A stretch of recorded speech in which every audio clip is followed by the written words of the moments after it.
Vince And Guzman. And Colleen Guzman. all right, so I had a lot of fun with you guys playing Apt and the expansion of Apt. So by the power of this camera, I want to talk about Apt. Yeah. Let's Let's do that. Let's do yeah. that. When was the game first developed? The proper game. About 2012, late 2011, early 2012. Yeah.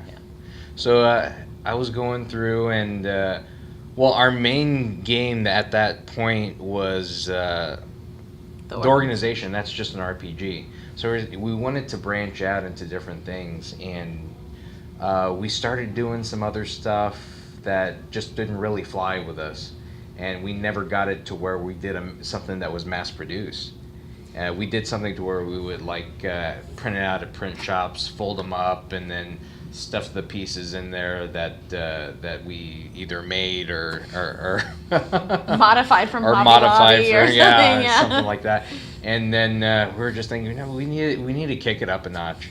And by day, I'm actually a web developer, and I was thinking, it would be a really cool idea to make a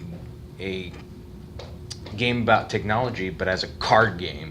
I was just like, what would be better than that? What's a bigger joke than that, to have a game about technology in a low-tech card game? Speaking of jokes, right? So, because I really love Apt. Apt is a lot of fun. You have a lot of flavor in the game. There's definitely a feeling that that it's time for fun, right? Yeah. But we were playing last night, and someone told me that there's kind of an in joke with the Blackbird TV. Oh. That has to do with... Was that you? That was me. I write all the flavor text. That's me. That's what I do. So Blackbird is in our role-playing game, The Organization, which is an adult role-playing game, FYI. And he's a spy. It's a spy-centered game. But his day job, his cover job is... He's kind of into pornography. Okay. And he's like kind of a director, producer. Oh, wow. Yeah. So Blackbird TV, if you've played the Organization, you know that it's that kind of TV network. Okay? But if you haven't, you just think it's a TV network. So that's why. Are there other Easter eggs or kind of like wink nudges in the game? There are some for fandom, not necessarily for our games. Some of the new cards are like, Who's the Doctor? I saw that. I played it over all the other cards. It kind of looks like a certain emblem that you might be used to, and if you're wearing paraphernalia, or if you have anything with you that's from this doctor that we all know who I'm talking about, then you get extra pluses for that. Or there's one that's called Melody Crusher. So if you have a song in your head, it actually plays sound bites from a famous Crusher that will remind you of the bridge, Yeah. So it's like fandom, things like that. One that's called Not Like the Book, because all of my friends love to rant about how the movie's not like the book, and I'm kind of the same way. So little fandom nuggets. That's what we tried to make it part of our fandom that we love. And then bring in tech too. And then we kind of advertise too on all of our games, because all of our games are apps in Apt. Yeah. So, and they're kind of the highest percentage apps too. Yeah, they're kind of the highest percentage apps. I gotta tell you that my favorite card was the Congoer card, because that gave me ultimate power at the table. Yes. Yes, and it's only good. I mean, it's good for the 15% regular, but if you're at the con, which we're at a lot, then it doubles it. So then you get that 30% nugget, which there's no other card in the deck that does that. So you're like, yes, I rule. So tell us where you're based. Where you guys kind of camped at in Texas? Yeah, we're based out of San Antonio, Texas, and our house. It's in our house. We do it out of a house. I'm actually back in San Antonio. I'm part of a geekdom, a community called Geekdom, and it's a bunch of geeks that come together and make geeky stuff, or they're like web developers, or they're all in mostly the tech field. And we go to this office, and I do a lot of my work there, because it's easier to concentrate at Geekdom, right? And to be at home at somewhere like Geekdom. It sounds like you have a lot of available resources from kind of the tech realm of things. Is there any work toward a digital release of any of the games that you guys have? We've been asked that a lot, and I don't know. I don't know if I necessarily. There are some things that will mesh. I don't know if I want to say too much about it right now because That's the fine. person that I'm working with right now isn't ready to release that aspect of it, so I can't Okay. really necessarily talk about that right now. But there is a way you can mesh a technology of like a phone with the actual card game in a really, really cool way. Are we talking augmented reality here? You don't. Is that what you can't say? That we can't say what we can't say. Yeah. Gotcha. Can't say what you can't say. I can edit all that stuff out, but that was I wanted to know that. But we Waiting are for it, man. basically tabletop. I'm a school teacher, so one of the things that we're hoping to do is bring back family game night and bring families together. It's great to have the tech and play the games on the tech and for the kids to be on the tech, but they're always on the tech. Right. And we're always on the tech. I see the kids sitting next to each other texting one another. I'm like, really, just put the phone down, play a game, talk to one another, interact. What is the? I have an 8-year-old at home. I can imagine her playing apps with me, but I think that maybe Roaches might be up her alley. You want to talk to us a little bit about Roaches? Roaches would definitely be up her alley. So on Roaches, you have the different little character classes of the Roaches, and they're ultimately trying to take over the house from the everyday dangers. And it's a Texas house, so there is a chancla there trying to smash you, and a fly swatter, and the gato And the is there gato. trying to scratch you and get you, and of course the roach motel and all the normal stuff. So you're trying to get past all of that and then use the little character classes, and we have our little luchador, of course, to go with who we are and what things that we enjoy.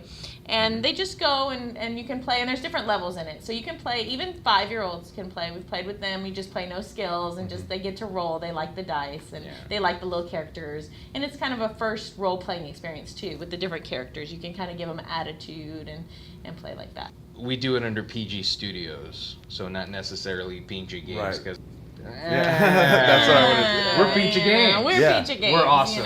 You know? We make Do you good guys, games.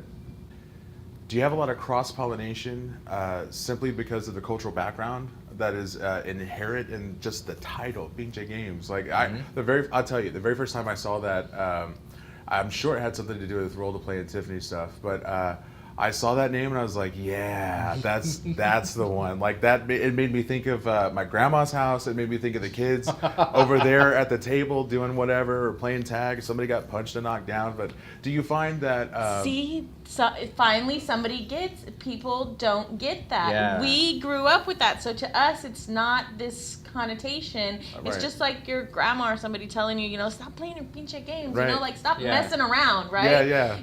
Get down and be serious. But we don't want to be serious. We want to mess around and play games. Well, So- yeah. Well, they told me.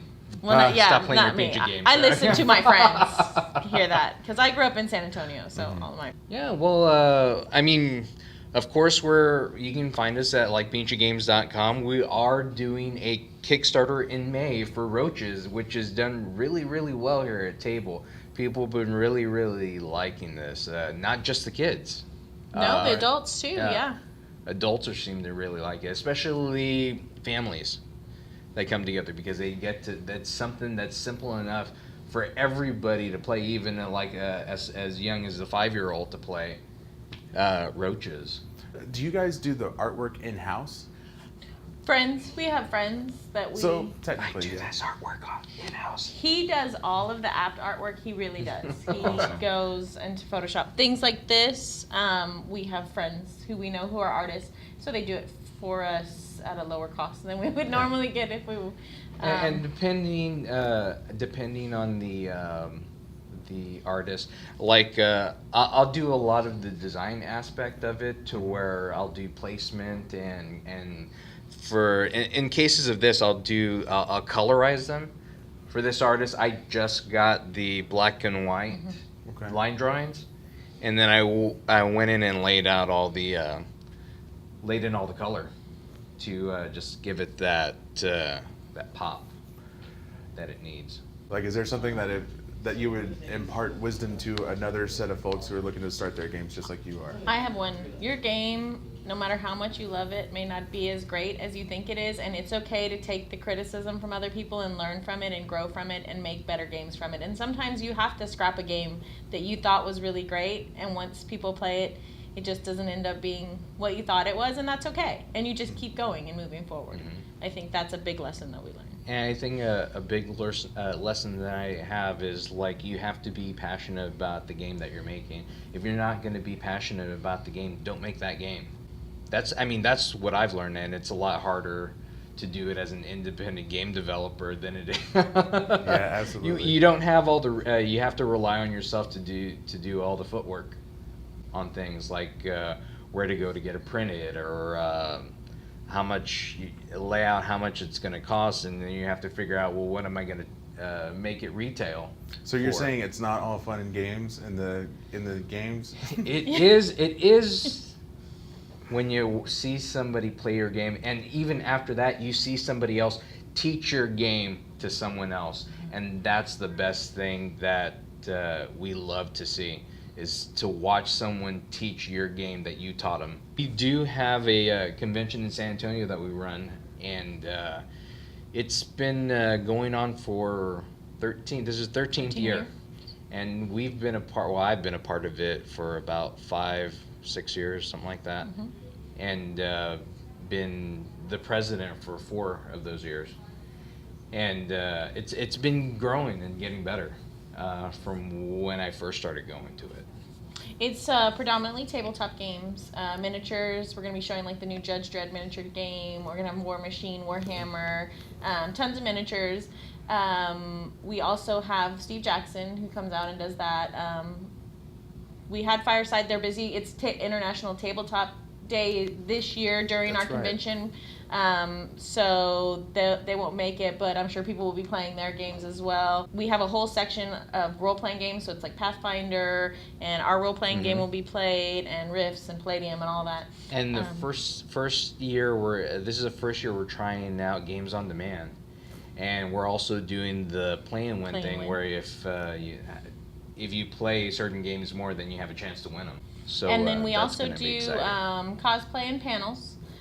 So we have a cosplay contest. This year we're having a lot of fan groups. The Doctor Who group, the Texas Power Rangers, the 501st, the Rebel Legion, Airship Constantine is going to be there for steampunking. So they panel for us. So people who are new to the fandom can come in and learn what the fandom is like, how you would get into it if you're really interested, how to join these groups. So we have a lot of nice people that do things like that for us to help introduce new people. Just check us out on Facebook and you'll see the new games. We have a new 1950s theme Rumble game that we play tested this weekend. We're going to play test a little bit more and be bringing to you in the next year and a half, hopefully.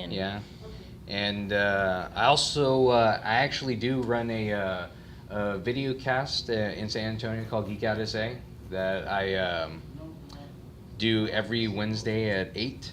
So we'll talk like everything geek, like conventions and anime and games and you name it. If it's a geek and you can name it, we talk about it. Awesome. Science and stuff, technology, it's all good. We like all stuff geek.